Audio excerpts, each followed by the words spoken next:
Добрый вечер, уважаемые телезрители! Хотелось бы вам рассказать о таком заболевании, как острые кишечные заболевания. Острые кишечные заболевания занимают одно из ведущих мест в структуре инфекционных заболеваний человека. Так, в Сулейман-Стальском районе за январь-август 2019 года зарегистрировано 65 случаев острых кишечных заболеваний. Из них детей до 17 лет около 63 случаев острых кишечных заболеваний, что составляет 96,9%. Острые кишечные заболевания – это широкий круг заболеваний, имеющий единый путь передачи инфекции – пищевой, контактно-бытовой, водный. Факторами передачи возбудителей инфекции могут быть грязные руки, пищевые продукты, вода. Все острые кишечные заболевания можно разделить на инфекции, вызванные бактериями. Это брюшной тиф, дизентерия, сальмонеллез, иерсиниоз, камбилобактериоз, холера и другие заболевания. На кишечные инфекции вирусной природы, ротавирусная инфекция, норовирусная инфекция, ОКЗ, вызванная энтеровирусами и аденовирусами. Практически все возбудители кишечных инфекций чрезвычайно живучи. Они способны подолгу существовать в почве, в воде, быстро размножаться в готовой пище, оставленной без холода, молочных продуктах даже, в мясном фарше. Симптоматика острых кишечных заболеваний различна и зависит от возбудителя заболевания, состояния организма и возраста больного.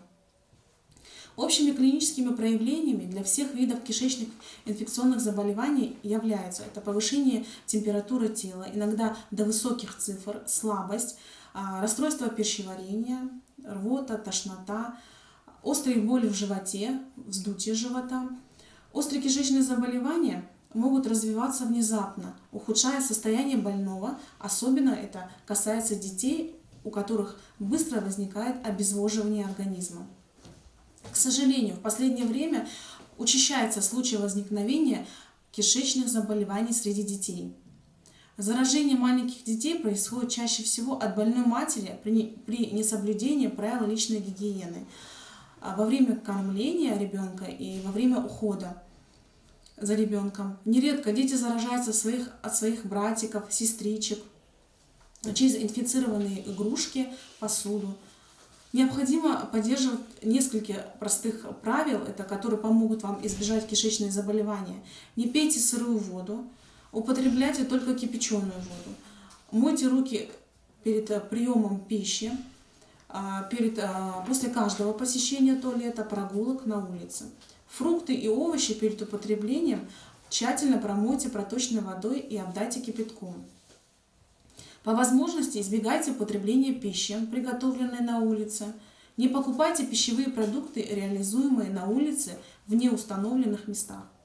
Не пейте молоко без предварительного кипячения.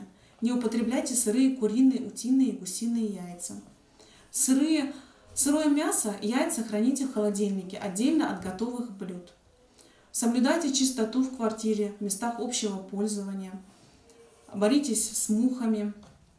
Соблюдайте правила гигиены при кормлении и уходе за детьми раннего возраста, обработок сосок, бутылок, и так далее. Очень часто дети 70-летнего возраста берут в рот пальцы, ручки, карандаши и другие предметы. Это увеличивает риск заражения кишечными инфекциями. Основную опасность для организма при острых кишечных заболеваниях предоставляет обезвоживание организма. Лечение в таком случае направлено не только на уничтожение возбудителя, но и на компенсацию потери воды. Вот почему важно немедленно обратиться к врачу и не заниматься самолечением, так как это может не только ухудшить состояние больного, но и привести к постановке ошибочного диагноза. Лишь врач может поставить правильный диагноз и назначить соответствующее лечение. Спасибо за внимание.